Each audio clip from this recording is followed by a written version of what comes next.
Well, hey everybody, welcome back to another exciting episode of Spitball Media Podcast.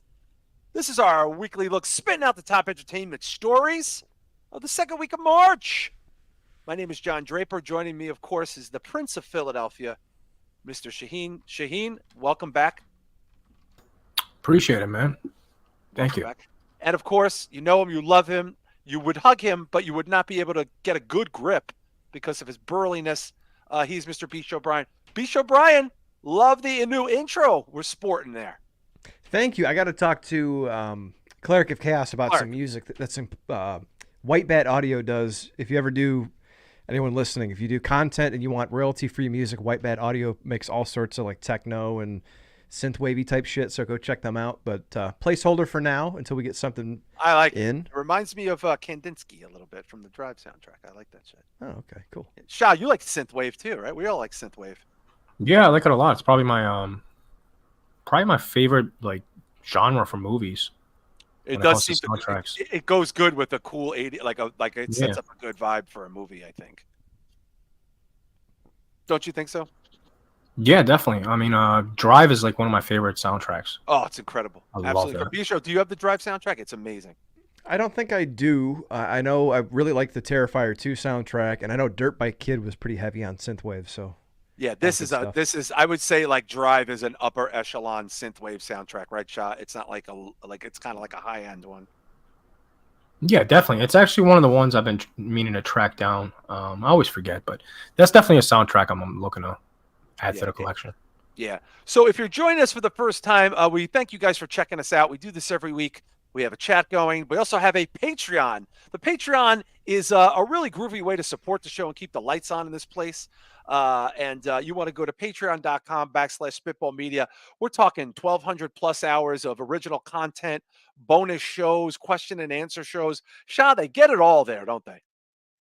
Yes, they do. And we just did a Q&A, which is most of our favorite show. So go check it out. The Q&As alone, I think, is worth it, honestly, just for the Q&A. Because, you guys get to ask the questions. It gives you the opportunity to ask whatever we don't cover on the show, any kind of personal questions you want to ask. So still, check it out. Yeah, that was a fun Q&A this week, wasn't it? And Bisho, do we got to get that new link up for the next month Q&A, don't we? it's already up. There's a couple, couple questions in there already. So, oh wow. And you guys, that's your show, the Q&A show. And you get all this for the low price of $5 a month. I mean, we're talking about, 1,000 plus hours easily of original content. And we want to thank everybody giving us a really great winter. We got Slave Cheeks hanging out. And, of course, Joe Punches is hanging out right now. That's in our live chat here as we record each and every week. Chris Matthews, Terrell Thibodeau is hanging out in there. And, people are filing in. But we got a really fun show tonight, but we got two things I just want to say really quick up front, and they're both very different vibes. So I'm going to get the good vibe out right of the way. Bish O'Brien, happy birthday. Your birthday was Monday? thank you. Yes, it was. But what did you do for the birthday? Got drunk with my neighbors Saturday night, and then my wife made enchiladas and this awesome devil's food fucking cake that she makes every year. So it was a great night. Wow. Get any good gifts for the birthday? Got some Burl cash. Day, as it is for you. Yeah, I got some flannel. No, I got some cash. Nice. I already went to Fright Rags and bought a bunch of shirts that were like $15 off, so I should be getting those soon. Yeah, haven't bought any in a while. Oh, that's awesome. Fright Rags is great. Well, listen, B-Show, happy birthday. And everybody in the chat, wish B-Show happy birthday. I'm sure you did on his socials. But unfortunately, with good comes bad. And this is the kind of news that we know a lot of people take to heart, especially the three of us individually. Shah had let us know that his dog that he's had his whole life, unfortunately, had to be put down. And of course, Shah, your animal love is on that high level. You're like an A+ person when it comes to your pets. And I know a lot of people that listen to the show have heard this on your socials, but I just wanted to give you an opportunity there to. I'm sure a lot of people have reached out to you, and if this is something we've all gone through, especially in the last year. Yeah, honestly, main reason I want to mention it on the show is because, I haven't been very energetic for the last month. And I just want to kind of give people an explanation so they don't think I'm like half-assing the show and just showing up like tired and shit. Right. Honestly, like 2024, I know we're only 3 months in, but ever since the first day of February, man, that shit's been fucking punching me in the gut daily. So I'll try to be as quick as I can with this, but No, take your time. you know, a lot of you are friends with me on Facebook, so you know about my personal life. I was in a relationship, was deeply in love with this girl. Actually, I think the first time I've ever been in love with someone, you know.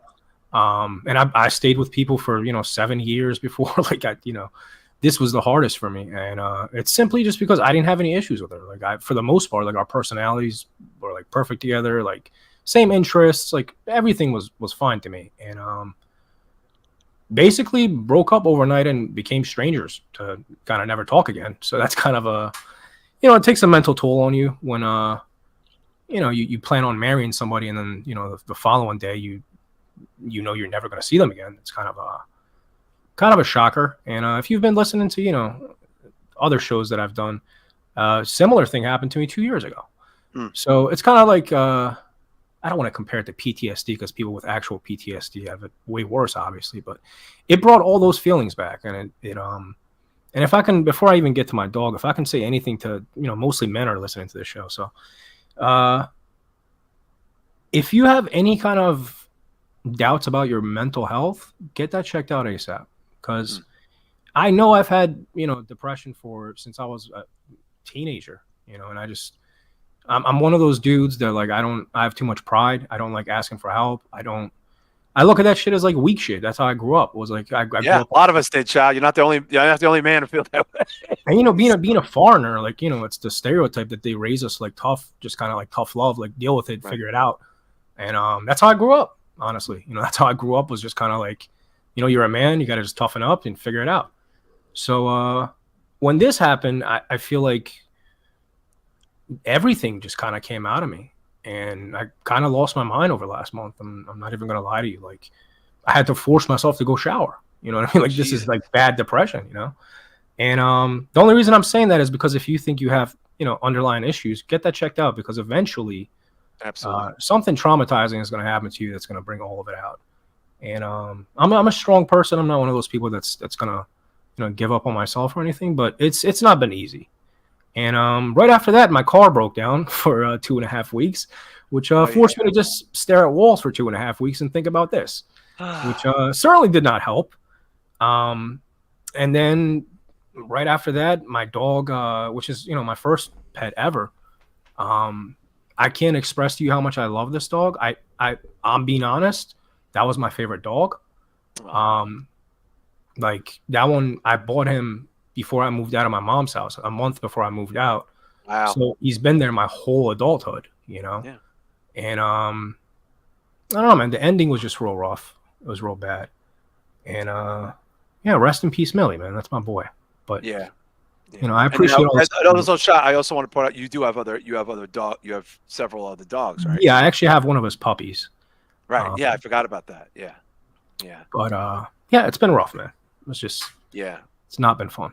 No, it's not. And I think you're bringing up a lot of good points here, because I do think, because this is a very testosterone heavy show, as you know, and B show, but I think the one thing all of us have in common is we all have that phase in our life where, like, a man up phase, where we're sort of told when we're actually really hurting, and the best advice you get from people, B show, is to suck it up. Suck it up. Don't be a pussy. Don't be a bitch. Be a crying. Man. Put your spurs on, cowboy. And I know, Shah, you said something about not disparaging people with PTSD.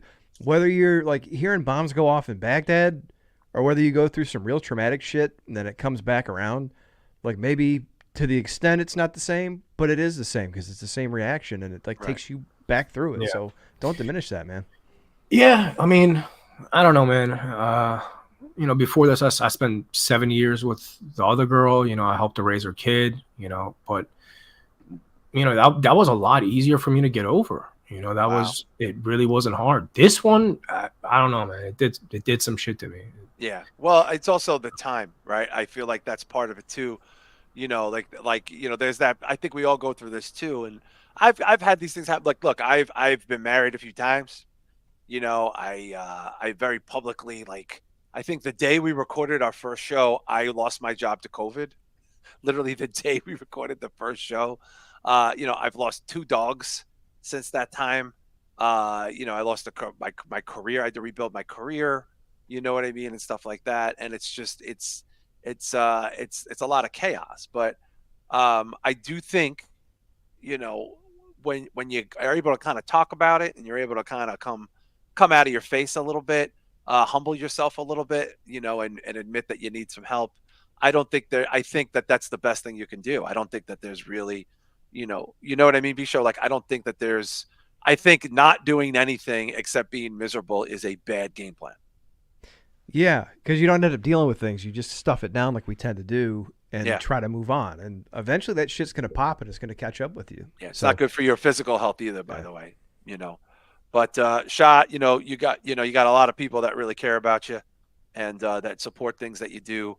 And let me tell you, that dog was the luckiest fucking dog. I mean, I believe me, I'm a very sensitive animal person. A lot of people I think know this. You guys know this. Like, I wouldn't say it if it wasn't true. That was the best thing that ever happened to that dog. I mean, 18 years, by the way. That's that's something. You know what I mean? And it doesn't make you feel any better, but it is to know that that dog could have went a whole different route and had a terrible life. And let's just say Shah's dogs are treated a lot better than other people's animals, right, Shah? I mean, you and I know very bad pet owners. I mean, we just know people who are shitty pet owners. Dude, I'm not even joking. Every single one of my girlfriends got jealous of my dogs. That's all. Well, that's how it's good. Good. That's the way it should be. Yeah. I mean, it was a big issue in my relationships. And so, like, I mean, look, yeah, it's look, I'm still not over my dogs. I don't think you ever really get over it. I will say this. I said this, I think, I don't know if we talked about it on here, but I know people, I swear to God, I know people that get a dog like the next week. And like, I can't do that. I know maybe people might do that for their kids. I can't do that shit. Bisho, like, I just can't. I'm not in me. That's not in me. I know I could do it, but there's so many other factors at stake there. You know what I'm saying? And I get people why they do it, but I am a guy, like, I break up with somebody, I'm dating somebody like that day. You know what I mean? Yeah, I'll be honest, man. If we didn't have Ralph, I wouldn't have a dog right now after Rocco. And I've had other dogs, I've had other pets where it sucks when they go and it hurts. But he was like Shah's talking about, like, he was like my buddy. I've never had a connection with a dog like that before. Yeah. And to have to, put that to rest, it's rough. And I also notice, like, I don't try to, but like, I get extra annoyed with Ralph when he comes up and bugs me sometimes. And I know he's just a dog, but like, yeah, I feel like I can't give that same shit. And if we didn't have him, I wouldn't want a dog for a long ass time, man. No, I don't think. I mean, like, my house is very empty without a pet, and my kids are gone. But I also know that, like, there's a good thing that comes out of it too. So if I'm able to save another animal's life and rescue an animal, I feel like that if that fell in our lap, we'll do it. But right now, we're just trying to get it back together. But Shah, we love you dearly. Everybody who listens to the show knows what a good person you are, and and I just want to say, as difficult as this is, having gone through it 4 months ago, I do think about what a great life we provide for these pets. You know what I'm saying? And Shah, also, you're not just good to your pets; you're good to animals in general. Like, you're a Dr. Doolittle kind of guy. You're the one who was telling me about feeding the squirrels and the birds and the outside animals and stuff like that. Yeah, man. I mean, that's mainly what I've connected with, over the years, is animals. So yeah. But yeah, I mean, it had to be done though. No, it did. I don't have any doubts about, like, if the timing was right, because I know my dog. You know what I mean? He couldn't. Yeah, you know better than anybody, right? Yeah. But shout out to Millie, rest in peace. And if you want a friend, feed any animal, and all dogs go to heaven. But we're gonna switch gears here tonight. We're not trying to bring anybody down, SA. We're gonna pick things up as we're talking right now. Really, the big story in entertainment, the dominant story, is what's going to happen Sunday at the Oscars. I do feel like this crept up on us pretty quick. Now, there's a lot of stories that are going to be told Sunday at the Oscars. Clearly, we have Oppenheimer nominated for a dick ton of awards, the front runner and everything, pretty much. But there's also some dark horse stories there. One of them we've been following probably more closely than most shows is Godzilla Minus One's Academy Award nomination. Unprecedented. I mean, you've all heard it before. We've talked about it to death. However, now that it's just days away, Bish O'Brien, and it does seem like this is a very palatable thing that could take place, I'm starting to get a little like anxious, excited about this, that I want this to happen. And I feel like it's almost like it could be a very big story underneath all of this other, Oppenheimer, Barbie, Killers of the Flower Moon type stuff. And that would be amazing. It feels like you're describing it like a snow day, like the storm front's coming in, and you're not going to have school tomorrow. You get to go sledding and do fun shit. Like, it would be amazing if it does, because all we heard, I think last year, Barbie, Oppenheimer, Barbieheimer, and it just got a little bit old. And then to see Godzilla Minus One come out of nowhere and just like, holy shit, what the fuck is this? I've been telling everybody about this movie, and unfortunately, it's really hard to find right now. For this to come out and get an achievement like this, best visual effects, I think is what it's nominated for. Yeah, it is nominated for best, and it does have a strong chance of winning. Shah, let me ask you a question. Let's play devil's advocate here. Godzilla Minus One wins an Academy Award, right? A huge deal, like in the heart, like just absolutely. Forget about the fact that it's not even an American film, or that. But it's a Godzilla movie. I mean, it's a fucking Godzilla movie, winning the highest honors it can for special visual effects. What do you think? Do you think the win is bigger than the movie actually itself? Do you think it now is going to possibly open doors to horror films or monster pictures or movies that even 3-4 years ago would never get a fucking sniff at something like this? Right? Do you feel that could this be the thing that kind of puts this in the mainstream, of conversations? Because we all know a lot of these films for years did not get their fucking props because they were horror or monster related. Yeah, I mean, I'd like to say I hope so, but realistically, I don't think it's going to make a difference. I think the only reason this one is getting that much traction is because it's an Asian film. They treat Asian monster movies and horror movies almost as like masterpieces and treat them very differently than something that's made in the States. I'll give you an example. I think this movie's coming out as a Criterion, which Criterion only puts out like masterpiece, like classic films. So for them to treat this as such, I really think it has something to do with where it, was made. Because I mean, you look at Parasite. Criterion put out Parasite. Yeah. They don't really put out new American or British or German films. It's mostly like Japanese and Korean films, Mm.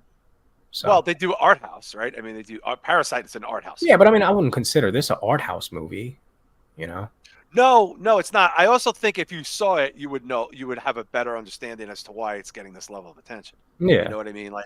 I think they did announce the physical copy, right? They announced this, the is it a steelbook they announced? I'm not sure. I just heard about the Criterion one, but I'm sure it's going to get a wide release also. Right. Now, so you don't think, like, say this wins and beats out Guardians, which made almost $1 billion, Napoleon, which, by the way, looks like it could win an Academy Award for the special effects. I'm going to be watching it this weekend.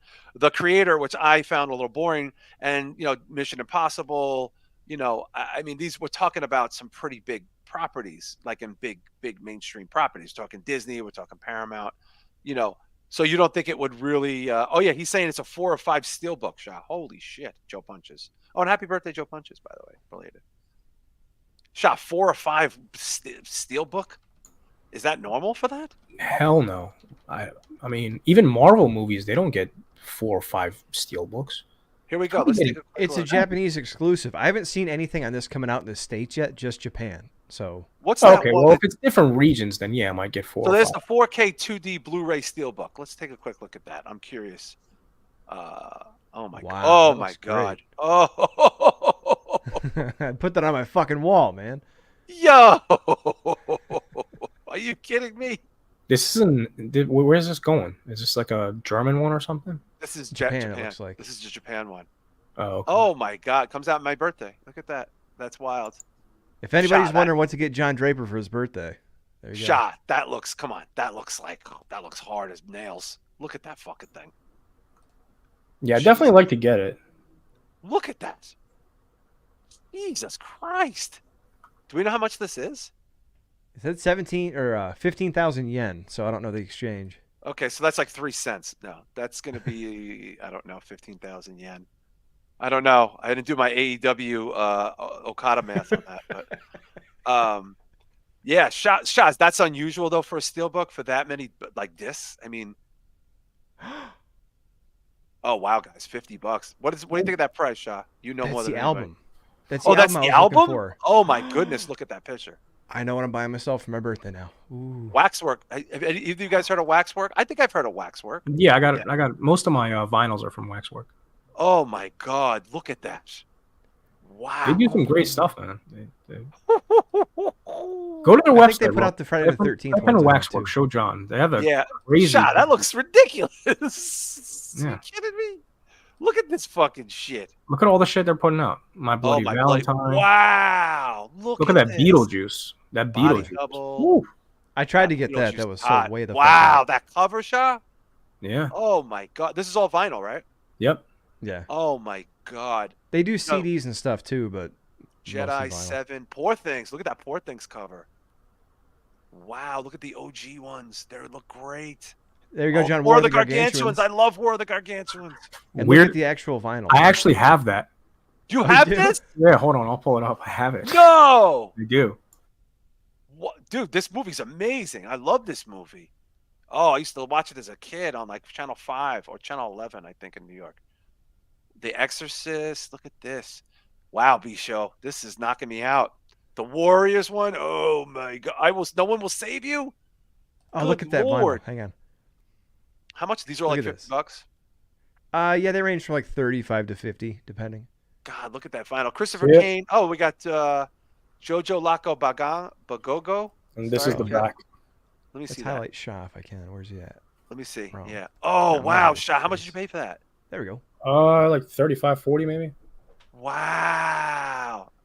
Oh, I love that. Damn. Never even opened it because I don't know the fucking movie, so it's like. Yeah. Wow. Christopher Kane. I think it comes out May 7th, the Blu-ray. Yeah, I mean, I feel like, look, the movie's clearly a game changer. Bisho, do you think if it wins, it could open the doors for more, dare I say, more not as famous property, not like, the mainstream, the Disneys and the Paramounts and, this, I was always under the impression that those kind of awards at the Academy Awards would honor lesser known movies or less successful movies, maybe. But I don't know if it's really going to change much. I don't know, man. It's still the Academy Awards. It's still at the end of the Academy day. And Hollywood's still Hollywood. So like even if this does, if it's nominated for an award, it doesn't necessarily mean they're going to stop making the shitty like American Godzilla movies and stuff. No, but I think it greenlight could these. open the. I mean, listen, the likelihood of this getting any of this attention was so unlikely, and it didn't get it because of the box office. It got it because of the quality and the response to the quality of the film.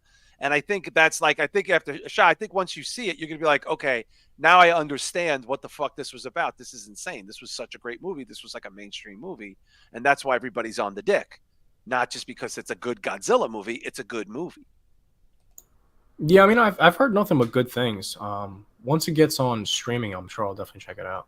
Eventually, I'm Yeah. gonna buy the 4K once it comes out, but Yeah.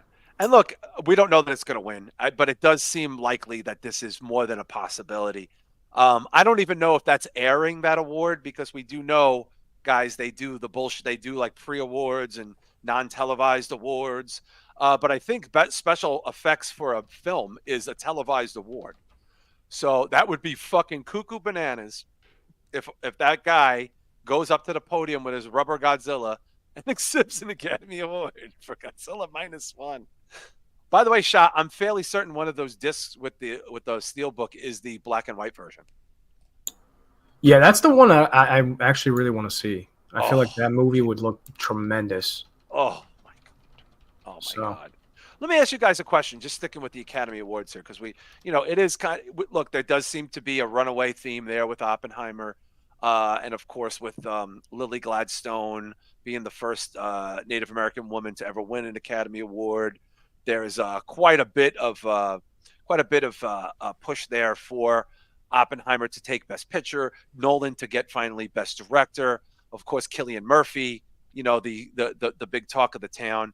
They had Cillian Murphy flying in from Ireland into L.A., taking pictures with the stewardesses and videos. I thought that was pretty. He was all by himself like a regular dude. Let me ask you a question, Shah. Does the Academy Awards matter at this point anymore? I mean, is it still like kind of the gateway for, getting your projects greenlit, getting the big roles after, or is it just like a lot of Hollywood window dressing? I mean, I think far less people watch it, but I think it still holds that like prestige in that scene where people really, it definitely can open doors, for sure. With cable really going out, I just don't think people really watch it as much, Right. If they were smart, they would put it on YouTube, they can make a shit ton of money if, because they can monetize it if it's on their channel. But what does ABC have it this year? Because I don't know because if ABC has it, it could be like streaming somewhere. I think it's Bisha, can we just see what network is airing this? I don't even know. I know Jimmy Kimmel is hosting it, which is like it's like having sex with no lube. But yeah, that guy's the worst, man. Not funny. Like I said, I was stuck at home for like 2.5 weeks, so I started watching a lot of like Conan O'Brien and shit like that. Mm-hmm. And based on that, it started suggesting some Jimmy Kimmel stuff. And dude, it's not good. Oh, like I don't find him entertaining at all. Yeah, no, he's not funny. Shout out to It's Usually Hello, and of course Joseph Marr. Joseph Marr is saying the Academy hasn't mattered since Return of the King. Also, Christopher Kane. The May 7th date was for the Japan release, not for the States release. It's got to come out in Japan first. Christopher Kane is saying I haven't watched an award show in years. I watch it, so it is on Hulu Live. So it will be streaming live on Hulu. Thank you, Christopher Kane. I believe Joe Punches. Well, Forbes says it's on ABC. I don't see anything about Hulu. I almost said Husey. It's not on Husey. Yeah, Husey. Shout out Husey. It's not on Hulu. It's not on Hulu. Well, that's what I'm saying. I think a lot of ABC stuff goes to Hulu. So it says it's airing live on network. 2 a.m. March 10th. Okay. Wow. Yeah. So the pre-show's at 4:00, guys. Jesus Christ. It's like WrestleMania. It's like an AEW show. Starts the day before. Yeah, I mean, look, I want to see who wins. I'm curious. I want to see if Downey wins. I think it's going to be an Oppenheimer sweep and a Lily Gladstone win. That's what I think is happening. I think Oppenheimer's just going to roll through everybody. Apparently, for Barbie, Ryan Gosling is singing the Ken song with 65 men, like dressed as Kens. I don't need this in my life. I think this joke is already not funny anymore. But I'll be watching. I don't know if you guys are going to watch it. I'm going to watch it. I like to watch it. I definitely want to see if Godzilla gets it. And I want Downey to win. I'd like to see that. So I have an interest in it, but it's a passing interest. I don't know. Bisho, do you think it's still, does it mean something? Do you know people that watch it? Because I know a lot of people that talk about it for sure, but I don't know that they really care. They talk about it. No, I know some people who are really into movies, like people that were like into Apple Plus or Apple streaming, whatever, when it first came out, so they could get like the better movies that are coming out. Other than that, I don't hear anyone talking about this. I think music award shows have more cachet nowadays than movie award shows do. I don't hear anyone saying anything about this.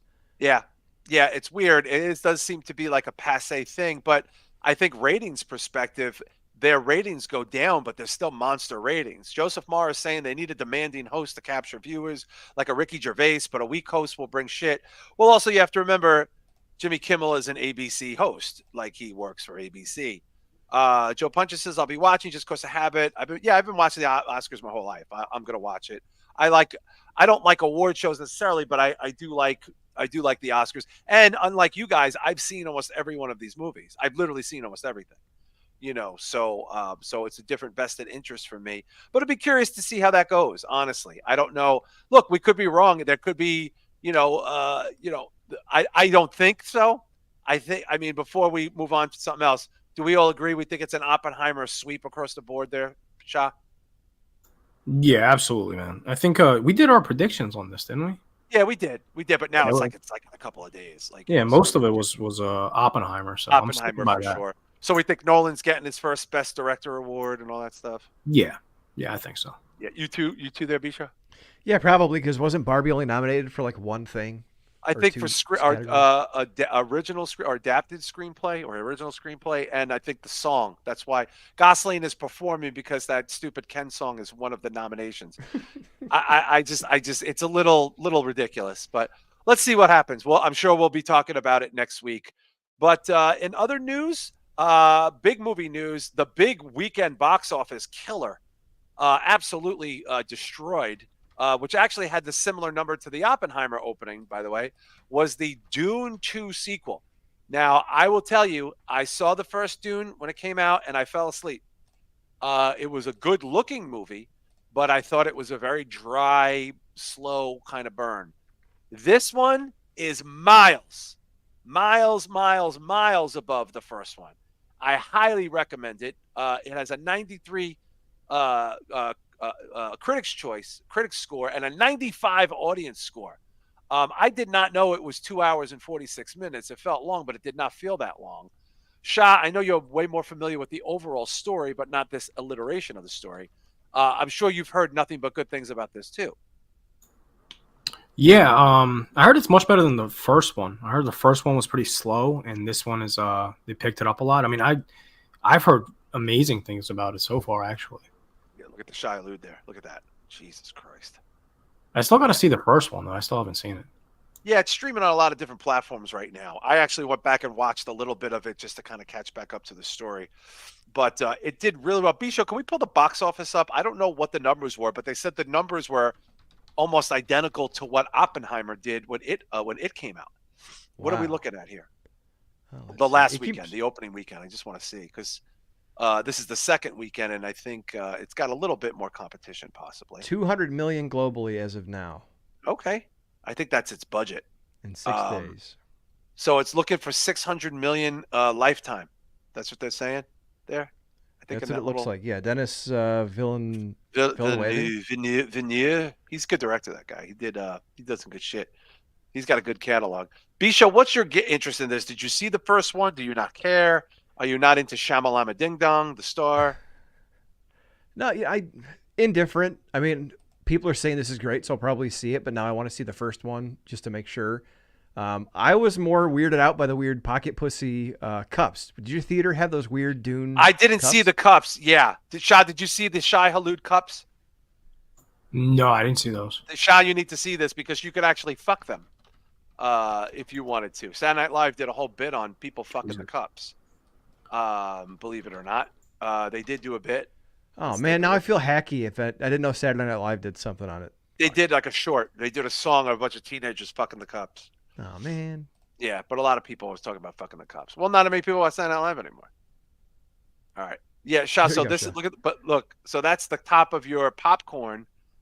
That it looks like you put your penis in it. Yeah, it definitely looks like a fleshlight. Yeah, like a rubbery like fleshlight. Yeah, for those of you who've ever wanted to fuck the Sarlacc from Return of the Jedi, here you go. It does look like the Starlight, but I mean, those are supposed to be teeth, I guess. But I mean, Yeah, first it's and like foremost, like It's like a what do you? Cronenberg fleshlight. It does look like it looks like it looks like an existence Yeah. thing, Yeah. right? There you go, John. Look at that. It looks just like the Sarlacc from the original Return of the Jedi. Interesting, because Dune the novel definitely predates Jedi. Yeah. Actually, Dune might predate Jedi. The first one, the David Lynch one, right? Shah? When did that come out? It was 81. 81, yeah, because Jedi didn't come out till like 83. Yeah, I never saw it. I'm not Shah. You've seen it, right? I never saw the Lynch one. Yeah, I actually saw it. I was on syrup. I was on. Sir, Oh, that's Yeah, right. Yeah. I was like 16 or 17, and I was on syrup, and I tripped balls watching it. It just made it a weird experience. So I've never watched it like in the right frame of mind. So I don't remember much. It was more of like a trip for me. I didn't really actually like watch the movie. I experienced the movie. You know what I mean? yeah, I actually put the first one on. I was super high last weekend per usual, and I put it on 1984. Thank you, Slave Cheeks. 1984. Yeah, I don't know anybody who has the popcorn holder. I'm sure there's probably some porn clips, B show, of people fucking the popcorn holder. I'm sure we can find them. Yeah, I'm sure we could. Yeah, send them our way, people. If you have anybody that would fuck the popcorn bucket, I just think. So, what do you think the move would be? Like, you take the. I mean, clearly you're not going to eat the popcorn after, right? Because that's a whole other thing. Well, that might be a subgenre. That might be a whole other tab on Pornhub. Right. Okay. Yeah. Yeah. That's a. I still can't believe somebody didn't put two and two together. Shah, do you think they secretly knew people would probably try to fuck it, and that's why they did it? That's what I'm thinking. Well, I mean, it kind of looks like the sandworm, but when it comes to the design, they could have. They could have definitely done better, man. It's just. Do you think that whole thing's just covered in lube? Like, what do you think is going on? Like, instead of putting butter on the popcorn, it's got to be KY. Yeah, it's like, yeah, I'll go with the Shia Lude cover, please. It was like, do you want KY? Do you want the oil free? What do you want there? And I don't know. They should have given it like a piercing or something right on the edge of the lip there. Yeah, I have to tell you, I'm actually really surprised with how well this movie's doing and how good it was. But I got to tell you, on paper, the cast is absurdly good. And Anna Taylor-Joy has an uncredited role in the fucking movie. Like, out of nowhere, Shah. Did I tell you that? No. Yeah, she's in Dune. She has an uncredited role. She's uncredited, but she's in Dune. She has a cameo. She's getting big, man. She's like a heavy hitter now. Yeah. So you have Zendaya, Anna Taylor-Joy, Timothée Chalamet. These are like the next people of Hollywood. God, she's something, this kid, huh? She is something. Bisho, would you? Oh my God, she's such a distracting beauty to me. Mm-hmm. Because also, Bisho, she's a sick actress. I mean, she's a talented motherfucker. This girl, my God, look at her. Yeah, and a lot of different types of roles too, like stuff like this. She's going to be in that new Mad Max movie. Yeah, I watched her. What movie was it? The Menu. The Menu. Yeah, that's right. She's in The Menu too. I watched her last night in Soho. The Northman. Yeah. She's in like so much shit, dude. She's in so much shit. Yeah, Shah, she has a cameo in it. I don't want to ruin it for people. But, Bisha, would you mind pulling up the cast? Because this cast, I got to tell you, there's something very cool about this movie, which I didn't realize. Bisho and Shah, are you guys fans of No Country for Old Men?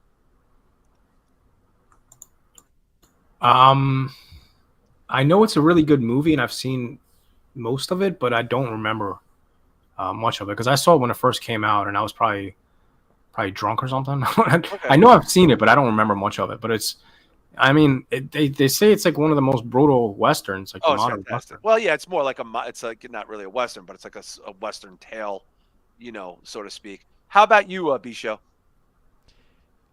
Same. Like, I know he had the cattle puncher, and I've seen the scenes where he goes in like with the long-winded soliloquy before he kills the dudes, but I don't remember a whole lot about it.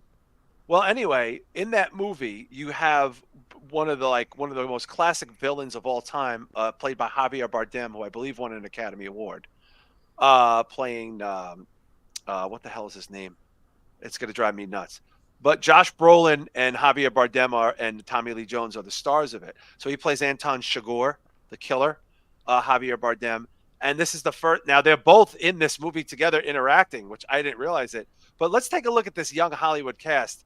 Timothée Chalamet, like him or not, the kid's a big star.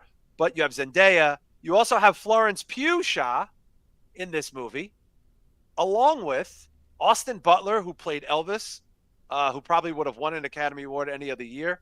Christopher Walken, Batista, Stellan Skarsgård. I mean, look at this motherfucker. This is like a A-list cast. And there's a lot of Charlotte Rampling is in this fucking movie. I mean, my God, there's so many good people in this movie. Robert Rodriguez? What's that? Is it Robert Rodriguez?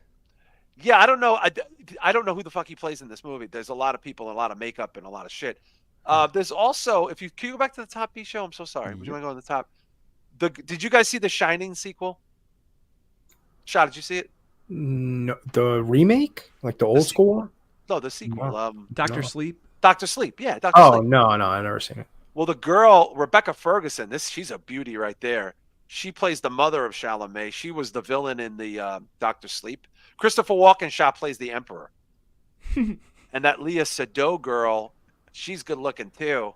I'm just saying, like, when are you going to see a cast like this? You know what I mean? Yeah, I never thought I'd see, Batista and Christopher Walken in the same movie. That Yeah. alone blows my mind. Batista's very good. Austin Butler is amazing in this movie. Absolutely amazing. Like no Elvis voice in this movie, trust me. And he has the big showdown with Chalamet. But this is a lot of powerful young Hollywood people in this film, and don't forget Jason Momoa was in the first one, and Oscar Isaacs was the father in the first one. I mean, holy shit! Wasn't Stephen McKinley the psychologist in Beau is Afraid too? Stephen McKinley. This guy right here. Yes, yeah, his part got cut in this one. This guy's good too. I think he's more of a New York stage actor. This guy, he's been in a lot of stuff. He's good. Tim Blake Nelson, I don't know, and David Dramenkachan, whatever. That guy is in that new movie about the haunted TV show, the ghost TV show. He's the star of that. I saw the TV. Yeah, Joe Punches is going to tell us what it is right there. Yeah, probably. Yeah, I'm saying he's just going to remind us. But Shah, I think you need to see this movie. I highly recommend it. Contemplating going to see it again, honestly. Florence Pugh is tremendous in it. She's great in everything. Zendaya is just such a little doll, that kid. I mean, it's, what can you not say? She's wonderful. But dude, like, this is a banger cast. And this is probably going to make a lot more money this weekend. People are really into the film. It's a great looking movie. I tell you one, Shah, this does not, when you see the special effects, the sandworms, the riding of the Shai Hulud, it's not it doesn't look like it's a green screen. Like, it looks like they put a lot of money into it. Yeah, just judging from the trailer and some of the screenshots I've seen, it looked really good. Looks much better than that Mad Max movie that's coming out. So, now, are either one of you familiar with the Sci-Fi Network a bunch of years ago, when that was a thing, did a 6-hour miniseries of this that I heard is pretty good, that was supposed to be a true adaptation of the book? Do you remember that, Shah? Yeah, I remember seeing the DVD. I never seen it though, but it did come out on a disc. I remember that back in the day. Yeah. Have you ever heard of that, B-Show? Remember when Sci-Fi was kind of like the thing? Yeah, I've heard of it. I've never seen it. I saw a couple of the sci-fi ones, like The Return to Wonderland and stuff like that, but never Dune. Well, let's see what this does this weekend. It doesn't look like it has a lot of competition, but people seem to really be enjoying it, and there's a lot of talk that this is an Academy Award movie for next season. Due to I think for visual effects and things like that. I don't know about performances, but I think visually and the costumes, the music, the cinematography, banger. I highly, highly recommend it. And I am someone who did not know the story. So for me, it was a lot of fun. There was an interesting thing this week. I want to talk about this Critics' Choice thing, but there's an interesting thing this week that actress Kirsten Dunst, mostly known for, the first Bring It On in the 90s and playing Mary Jane in the Sam Raimi Spider-Man movies. Kirsten Dunst made some headway talking about people asking her if she would ever be in another comic book film. Now, she is going to be the star in the upcoming release Civil War that we've talked about quite a bit. Who's the director of that again, Shah? What's his face? Ex Machina. Alex Garland. Alex Garland. She is the star of Civil War. This is a fascinating thing that she said, and I actually think this is pretty cool. So she hasn't been in a comic book movie since Spider-Man 3 in 2007. That's a long motherfucking time ago. And by the way, we should point out that the genre comic book films was not even really a thing that much in 2007. It was Marvel MCU was starting, so to speak. In fact, this is kind of what started it off, right? Spider-Man? Well, no, they were still X-Men? not under that umbrella. The first MCU movie officially is Iron Man. That is the first Marvel-produced movie. Which is, I think, around that time period, because I had my comic book store around that time. Sorry, I just meant comic books in general. Sorry, the big wave of comic book movies. So she's the star. She's starting to do press for this Alex Garland movie, Dunst is a good actress. You know what I mean? I remember people giving her shit, saying she wasn't. I'll throw this out there a bunch of years ago. You guys probably don't know this, but when Kirsten Dunst was cast as Mary Jane, there was people saying that she wasn't attractive enough to be Mary Jane because she was a bit of a snaggletooth. You remember that, P-Show? Yeah. People were like, Mary Jane is supposed to be so much hotter than Peter Parker, and she's kind of average. I always thought that was bullshit. She was a cute kid, and she could act. She's got talent. She's a good actress. But whatever. That's just, people say stuff like that today. Anyway, she was asked if she would ever be in another comic book movie. And Bisha, let's scroll down and read her answer to this question because I think it's fascinating. Her She said actual yes. This is according to she was speaking to Marie Claire in an interview. Marie Claire I can't magazine. see. Okay. Yeah, there we go. Yes, Dunst said, because you get paid a lot of money, and I have 2 children, and I support my mother. Now, this ruffled a lot of feathers. Now, Shah, I want to get your take on this because you're the last person there who would be called a comic book apologist. Pretty smart. I mean, people gave her some shit for saying this. Almost as if this was like a faux pas thing to say, like you can't admit that you get paid a lot of money to be in these movies. But don't you think this is probably like the most legitimate answer you could give to that question? I think it's the most honest and blunt answer. I personally don't have any problems with it because it's at the end of the day, it's a business, man. There's different types of actors. There are ones like Willem Dafoe that I think would pass up on certain roles if he's not into it, and then there's some that treat it strictly like a business, and who the fuck am I to say which one's right or wrong? You know what I mean? She's got 2 kids and a mom. Yeah. And I think, B-Show, I'm curious what you think about this, but I'm sure you're going to say the same thing. Good for her, right? Absolutely. And I think that was my response when you sent this to us, is like, that's as real as it gets, man. Like, there's a lot of actors, a lot of actresses that like, oh, these comic movies are beneath me. And we've seen people say a bunch of shit about how it's not art, like from Scorsese to other actors and directors, like it's beneath them.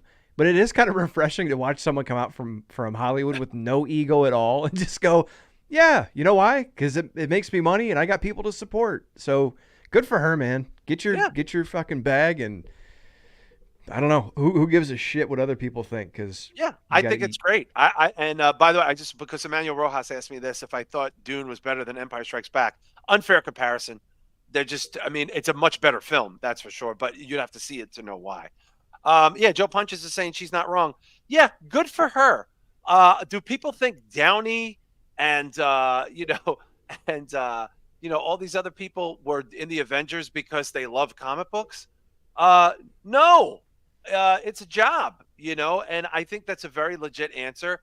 She kind of has a lot of credibility because she is an OG in this B-Show, right? At the end of the day, that she's a part of that of a comic book trilogy before that was even a thing. Yeah, and I think that's what I was trying to get to earlier. And I got my words minced because you were talking MCU and I missed that part, and it wasn't MCU technically, but it was really X-Men and Spider-Man that kicked off the entire comic craze as far as movies are concerned, and them getting serious consideration. And she's pretty much, what do you want to call her? Not the granddaddy, but the grand dame of comic book movies in a way. Yeah, and she was Mary Jane. She was a huge part. She was a linchpin and an emotional hook for Peter Parker and a huge part of the story. So yeah, man. I mean, for 2 reasons: one, because it's real and it's legit and it's with no ego, and 2, she's pretty much royalty when it comes to comic book movies anyway. I think so. Yeah, let her do what she wants. Now, Shah, you've seen some of those Spider-Man movies, the Sam Raimi's, right? Yeah, I think I've actually seen all of them. Oh wow! I was into the Spider-Man movies in the beginning. I just got overwhelmed when they started making 45 a year and shit. Well, this was long before that, though. They're not a part of that, so to speak. You know what I mean? Yeah, that's what I mean. I got tired of it when they started doing that. Like and even that old school Hulk movie. I didn't, I know that's a hated movie, but I watched it when it first came out from Blockbuster days, and I liked it. It wasn't terrible. What it was okay. It was a little artsy. You know what I mean, for a whole movie. But Shah, what do you think of did you know that? You probably didn't know that though. When she was cast as Mary Jane, not that there was the internet in that same way it is now, and people making comments, but the knock was that she wasn't attractive enough to be Mary Jane. I mean, to be honest with you, I've never really found her attractive myself. If I'm being perfectly honest, but really, I mean, she's a great actress. I wouldn't pick her for that role, but I wasn't mad about it. People were surprised she got it at the time. They wanted Alicia Witt, who's a very little known actress, but looked like she could. They wanted a redhead, and that was the other thing too. Like they wanted, there wasn't a lot of ginger girls running around that you could put in the movie. What did they want someone to put the chick from Mad Men in there? Whatever her name is. No, I don't think. No, that was. No, I'm being ridiculous with it because what is not attractive enough for Mary Jane? Some va-va-voom, real life fucking. Do you know there's people that say Zendaya isn't attractive enough to be Mary Jane? Can you believe that? That girl's stunning looking. She's gorgeous. Do you think that's dog whistle or code for she's not white. She's not white enough. Yeah, that's Yeah. literally what it is. In that Yeah. case, I do, because people were like, oh, I remember somebody saying, oh, like, she's built like a little boy or something. It's like, this girl's like a She's like model. 6 feet tall. What are you talking about? She Built looks like like a a little boy. model. Shah, you think Yeah. Zendaya is good looking? Definitely, but I'm again, I don't find her attractive, but I I mean, she's not my type, but she's definitely like gorgeous. Just Yeah, she's a good looking kid, and she seems like a good kid too. It's funny that she's in all these properties now too. It's wild, like it's just like this whole new wave of Hollywood young people. I listen, Florence Pugh, Austin Butler, Zendaya, Anna Taylor-Joy.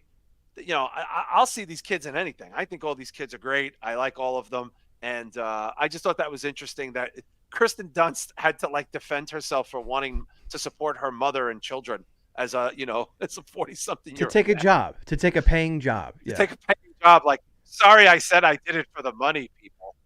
But but I digress. Speaking of for the money, we got to talk about this a little bit, guys, because it broke today. We'll be hearing a lot more about this, but I think this is just disgusting. Personally, I don't know what you guys think.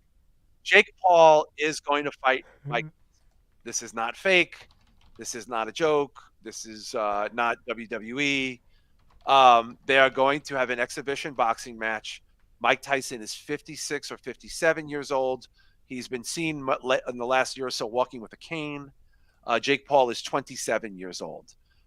This will happen on Netflix, which is we got to get Marquise maybe on to talk about boxing for this. Maybe we'll do that. Oh, that'd be great. Yeah, maybe Marquise, I'll hit you up offline to come on when this happens because you're the best person to get for this. We'll be lucky to get you. Shah, I want to get your thoughts on this because I'm just going to be flat out and think this is awful. I think it's awful, but I'm definitely going to watch it. I'm totally curiosity. Yeah, the curiosity factor of it is winning me over. I saw it on Instagram earlier. I thought it was fake. I couldn't believe it's real. But in a stadium. I mean, there's a 30-year difference. I mean, Mike Tyson is twice the age of Jake Paul. So I mean, it's definitely a ridiculous fight. But I don't know why Mike Tyson is doing this. You know, what he gave the Kirsten Dunst answer.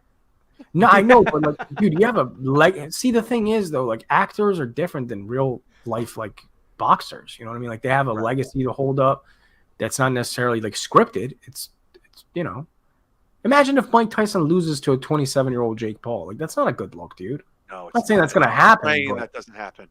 I can't. Michael, he's 60, dude. I can't live that. I can't. That's what I mean, though. It's a bad. I can't have that in my life. I can't have it. I'm sorry. I can't live that life. B show. What are we saying here? I mean, like honestly, I gotta see this. It's Mike Tyson and Jake Paul's an easily hateable individual. I want to see Mike hit him so hard he knocks that fucking tattoo off his ear. Honestly, it just. And speaking of, Husey asks, will Tyson bite his ear? I hope he bites the skin off above the ear so the tattoo is gone. Yeah. You know what? I got to say this. It would crush me if Mike Tyson's beat by this dude. I couldn't. Because the Paul brothers are just the Paul brothers. But at the same time, Mike Tyson's 60, so he could easily come out and be like, guys, calm down. He's not 60. Okay. I'm just saying, 56. Like, there's a difference between a 56-year-old ex-world champion and a 22-year-old killing machine.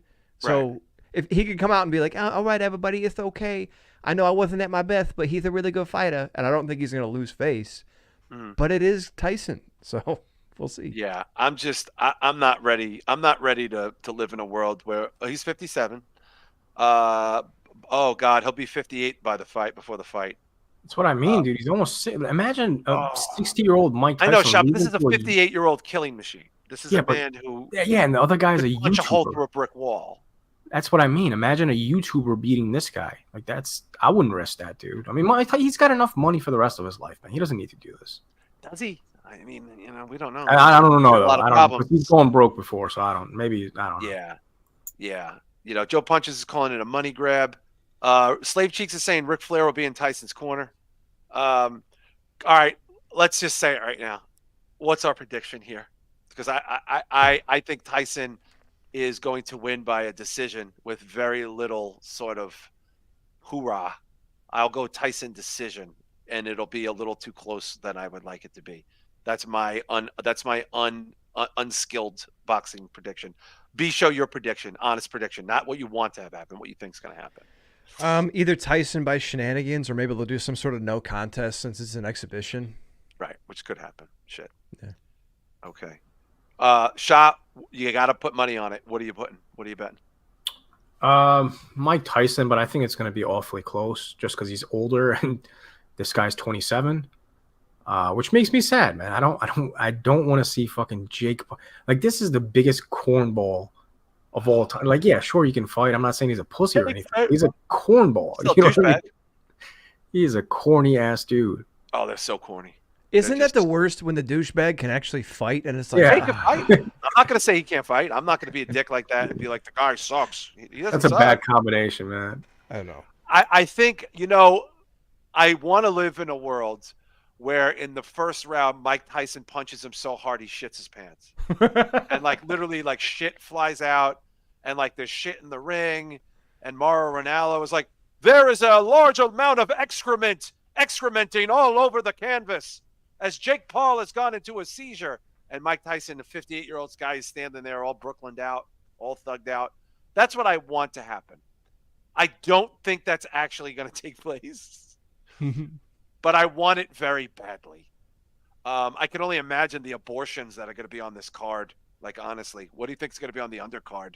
Oh, my God. It's going to be Well, embarrassing. DDP just put Butterbean back together, so there's always that. Oh, God. Ric Flair might be on the undercard. Oh, Well, Jesus it's on Christ. Netflix. Netflix is getting into the boxing world, and our good buddy Marquise Johns is a pugilistic expert when it comes to the media there. So we'll be talking with him as it gets closer to this. It's July, and it's also in a stadium, guys. Holy shit. Stadium. Joe Myers going first round. Paul wins by Tyson gassing out. Oh, that would break my soul. Shah, can you imagine if Tyson gasses out in the first round? Oh, do you want to live in that world? I can't. I mean, I can definitely see him getting, gassed out. I don't think first I got real round. tired. I got so tired. He smokes. Like, he's, you know what I mean? Yeah, he smokes a lot of herbs. Smokes a Yeah. lot of herbs. Shit. I hope he's training like Rocky in Rocky 4, running up mountains and doing sit-ups off fucking Hearts on beams Fire, of be sure farm. listening to Yes. Hearts on Fire. Hearts on Fire. Well, let's see what happens. But this just broke today, and this is the world. We're getting the world we deserve. Mike Tyson, Jake Paul, headlining a Netflix boxing match. Oh my God! Speaking of the world we deserve, on this show we've been talking a lot. I feel like lately about every now and then about Friday the 13th. And, because there does seem to be a lot of interest in that being a property again. We have the Crystal Lake prequel show coming soon to Peacock, I believe this spring. But earlier this week, there does seem to be some talk that Blumhouse, Shaheen's favorite movie studio, when it comes to everything, he's a Blumhouse sort of apologist. That's sarcasm. James Wan, director who just did the abortion that was known as the Aquaman sequel and the previous Aquaman, which I thought was okay. James Wan, Blumhouse wants to make a new Friday the 13th.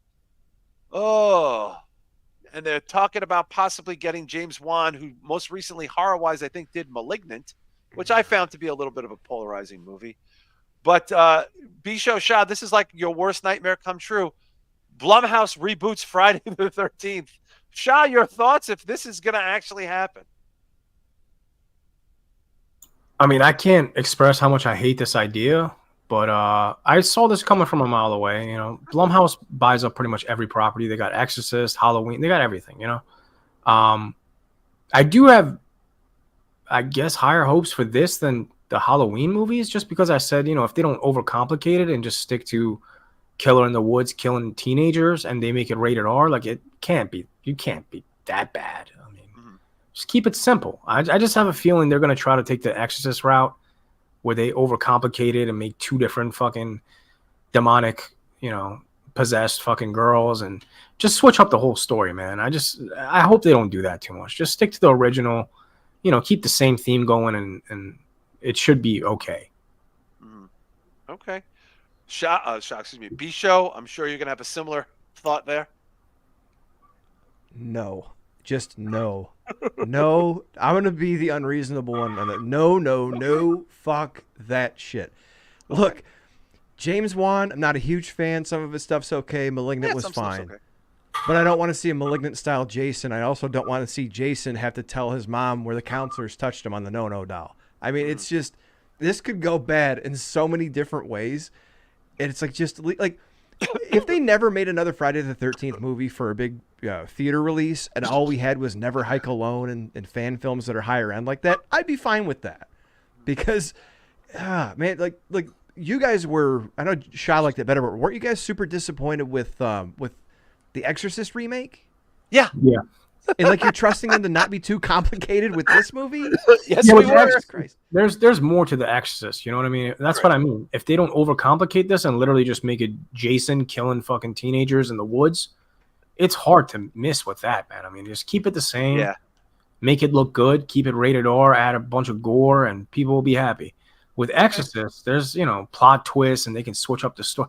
That's what I'm saying. I hope they don't do that with this shit, man. I hope they don't. They just stick to the fucking original. It's a simple story. Well, nothing is official. We should also point out this is a conversation, but it did go public. And even if it is Blumhouse, it might not be James Wan.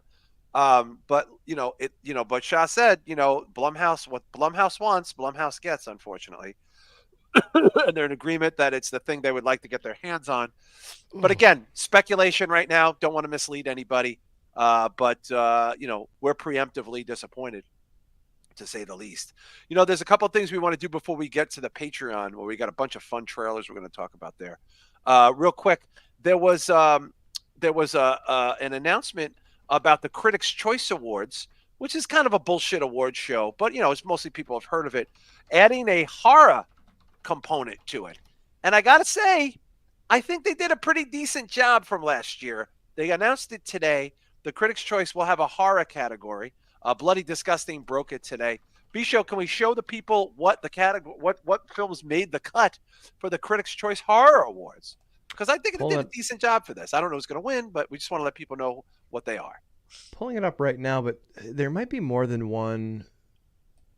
Yeah, there's more than one article on this. Sorry, there was 2 lists. Oh, is there? Yeah, there's a Godzilla -1 for foreign language film.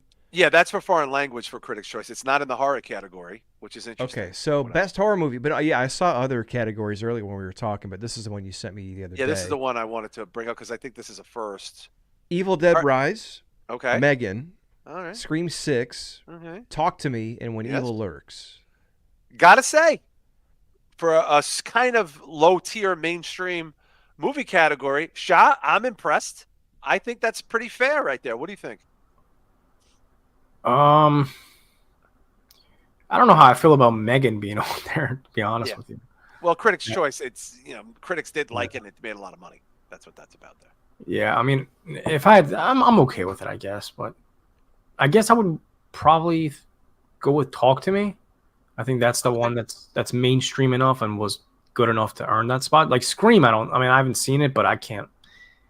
I mean, best that's the only movie Scream you haven't seen, right? That's the one you haven't caught up to. No, I haven't seen the last 2, I think. Last 2, okay. Evil Dead Rise was good. I haven't seen Megan. I don't really have any interest in it. I heard it's good, but I don't think it's gonna be my type of movie. It's not great. It's okay. Yeah. But I would say Talk to Me. I mean, I'm okay with the choices, though. Yeah, I'm okay with this category. I will say, I think we're all in agreement When Evil Lurks will not win this award. No, I don't think so. I think it's got a lot of hype around it, but it's not. Yeah.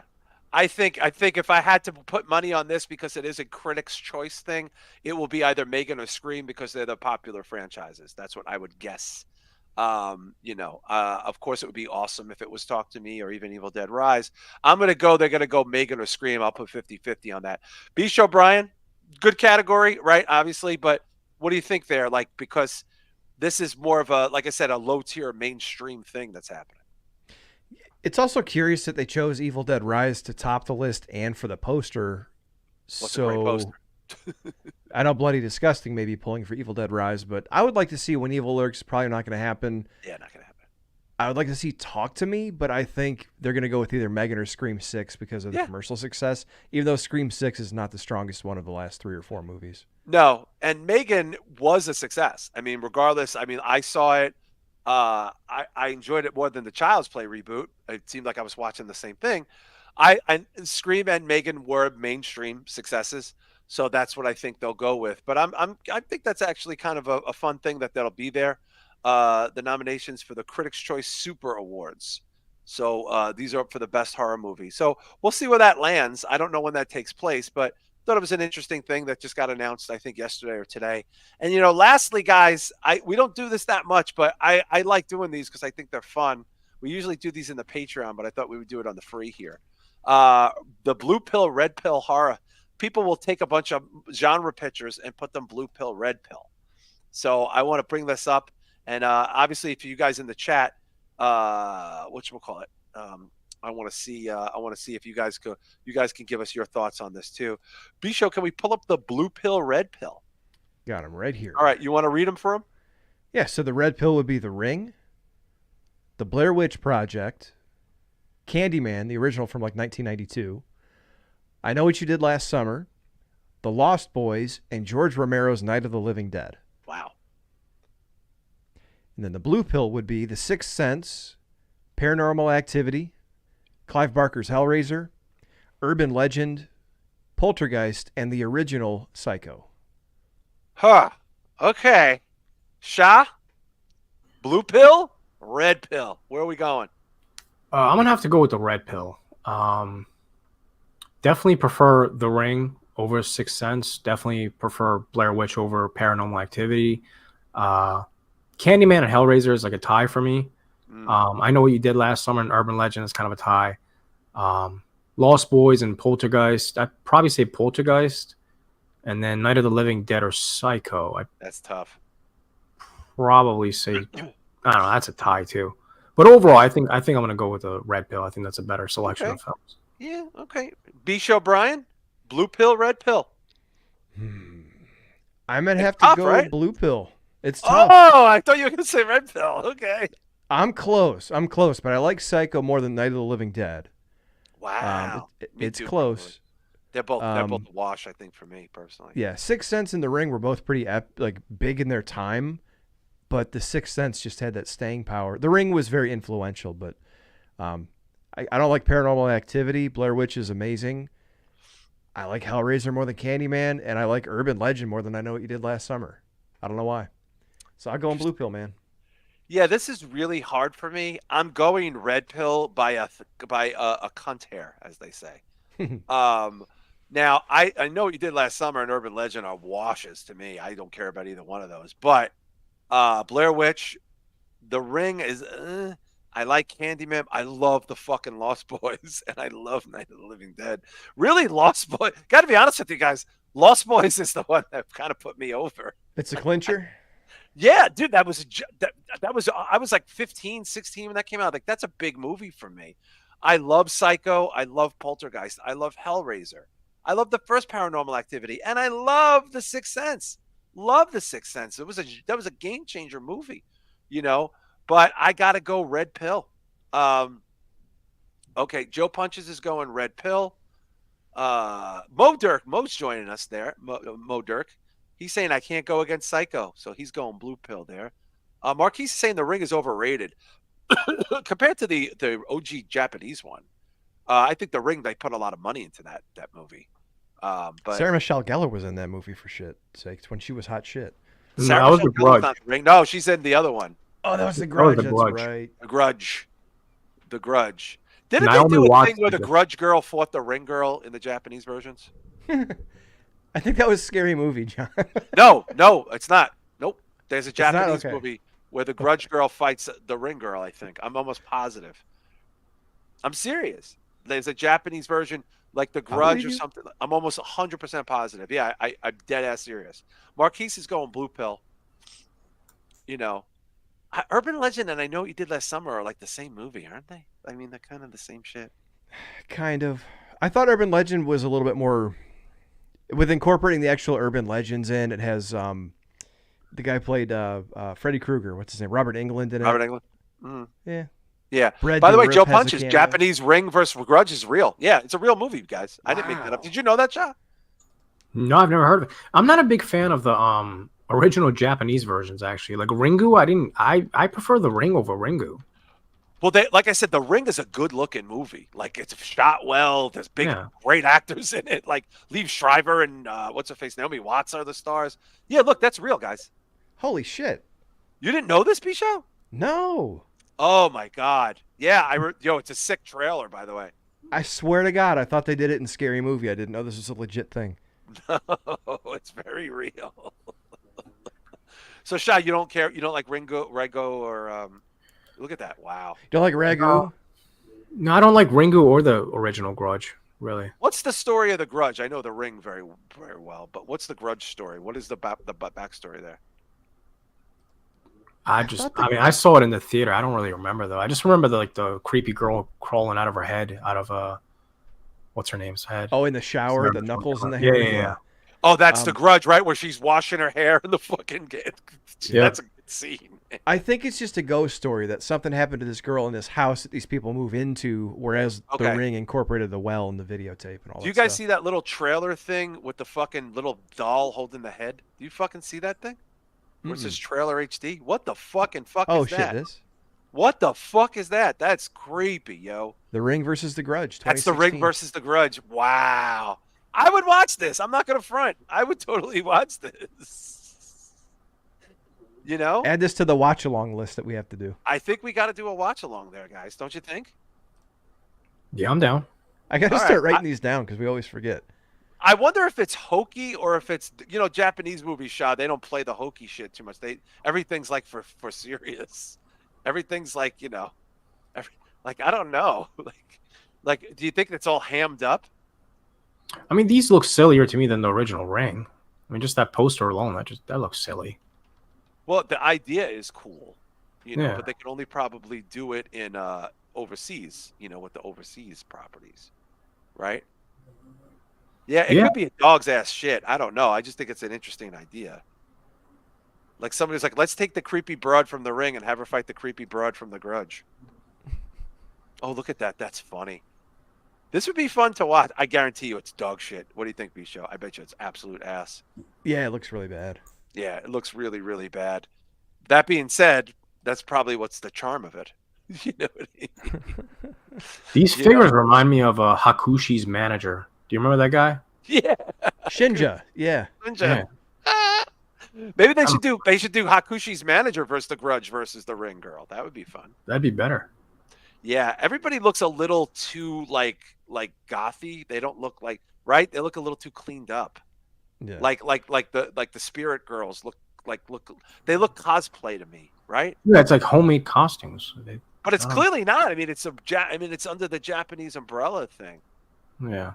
Yeah, that motherfucker crawling out of the TV though, for as played out as it got, that was kind of a big fucking deal. Like that was kind of like a fuck that moment. I mean, that was really, especially the OG Rangu one, like the Ringu one. Even the American one's pretty good. My wife has long. Go ahead. What was you saying, Bisho? I was gonna say my wife has long hair. It was really long when I first met her, and to freak my buddy out who hated the Ring movies because he was creeped by it. She, like, when he wasn't looking, she'd let her hair down right in front of her and just, like, walk up to him real slow with her hair in front of her face. Oh, God. Shah, is The Ring technically almost like a found footage movie? Because technically, it's predicated on found footage. Not really, because it's not shot on found footage. Really. No, it's not. No, it's totally not. The only, I mean, I don't know, maybe like 2% of the movie is found footage, really. Well, yeah, but without the video to the VHS tape, there's no movie. You know what I mean? Yeah, but I mean, they refer more so to found footage movies because of the aesthetics and the way it's shot.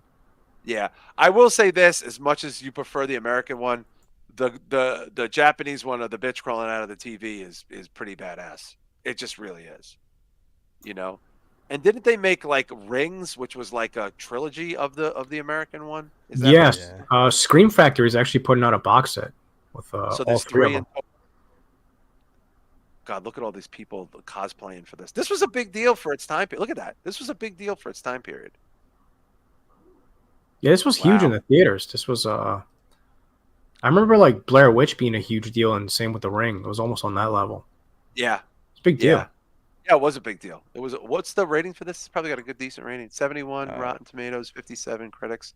Who directed the American version? I think it's a big director. Gore Verbinski. Oh my God. Yeah. Gore Verbinski's made $250 million. It really? Whoa. Yeah. Yeah. He did He did the first Pirates. He did multiple Pirates. Yeah. Holy shit. That's probably how he got the Pirates franchise. Cure for Wellness. Cure for Wellness. I remember that. He did that Johnny Depp Rango movie. That's kind of weird. The bomb that was the Lone Ranger.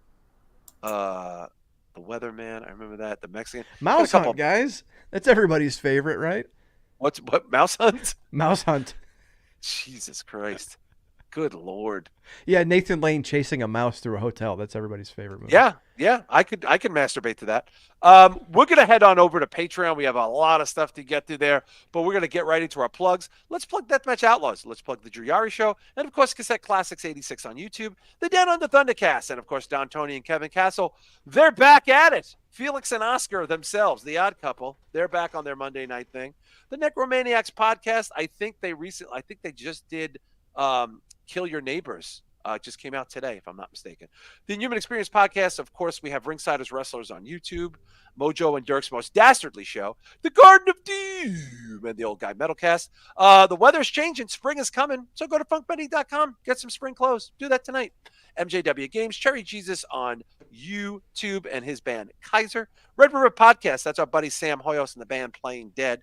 Bayou Geeks, that is Fateh 316, and of course the High Marks Podcast, the Midnight Mass Creature Cast, the Weekly Detour with Anthony Elston and Teddy, and we got the Guns and Geeks Podcast. Shah, I know there's nothing happening recently on that Planet Mondo channel, but is there anything in the works there? Not anytime soon, man. I just gotta focus on a lot of my personal life right now, so I don't have too much time for YouTube. But go subscribe on there anyway. I mean, the most of the content on there is kind of like timeless. It's movie reviews and shit like that, so it's not like something that you had to watch when it first came out. So you can always go back on the back catalog and check that out. So Planet Mondo, YouTube, and subscribe. Yeah, hit that subscribe button. Bishop Brian, anything happen on the old channel? Yes, I sat down the other night with the old pen and paper, put a bunch of ideas down, and I got a couple of requests from my buddy Jock Tastico on Twitter, who always sends me ideas. I know that is. So, yeah, man, I'm gonna try to put some stuff out over the next week or two. So stay tuned, bshowbrian.com. Yeah, and of course, B-Show, I guess we'll have a conversation this week if you want to do an update. I don't know if there's any news for that other story, but if not, we'll get a different bonus show out for people in the next week or so. But you never know. Tomorrow, B-Show, there could be another fucking story. I hate to say it. I've been waiting for something to pop. Oh, one thing I did want to recommend before we jump off, the Octopus Murders on Netflix. I just finished it last night. Yeah, did you? Yeah, because I know we've talked about that case before, and it's kind of a Shah, mind you need to fuck. watch this. You need to watch this. It's a conspiracy fucking thing. It's pretty deep. Have you heard of this, Shah? No, I haven't really, dude. I've had no motivation to watch stuff, but I did catch up to Curb. I watched. Oh, excellent, so dude. Did you see what I said about Richard Lewis? Yeah, but I mean, I think he looked just as ill in the last season.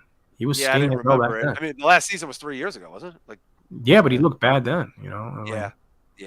He looked. But really it was bad. sad because in the episodes they're talking about their will and they're talking about like who's gonna die first, and then next episode they're announcing that he died. It's like it's kind of surreal. Like it was surreal. Yeah, it was still a bummer. I was watching it with my wife a little bit, and I was like, "Fuck!" I wasn't like Richard Lewis just died. This is weird. Be sure you're not caught up, right? No, I am. I watch it every Sunday when it comes out. Yeah. By the way, I thought this week's episode was fantastic. Yeah, I think it's getting better. I know it was, to me, good and bad the first couple episodes. I think it's really picking up steam. But the one thing that surprises me, I'm starting to see people make memes of that J.G. Wentworth commercial now. I have a structured settlement and I need cash now. And that was the perfect thing, not to ruin it for anybody, but like at the end of the episode, for him to finally sing that out of celebration. Yeah. Dude, by the way, I think Vince Vaughn killed it on that episode. I thought he was fucking great. Oh, he's awesome. And then, to see him kind of getting on Larry's level and scheming with him. Yeah, man. He was in the last season, right? He was. Because Funkhauser died, so they introduced him as a cousin to be another Funkhauser because Super Dave died. I like how he just gets dropped in there with like him and like Leon, and it's just in Richard Lewis, and it's like, Vince Vaughn's just a part of that crew now. Like, you know what I mean? I wonder how they're gonna incorporate Conan O'Brien into it, because he's supposed to be on there. Yeah, he is. Oh, yeah, he is. There's going to be a lot of big dude. Supposedly, there's a lot of things that are supposed to happen in the next few episodes. But if you haven't caught up yet, enjoy it. Hey, listen, guys, thank you guys so much for hanging out with us tonight. We're heading on over to Patreon, and we'll see you next week on Spitball Media. Peace.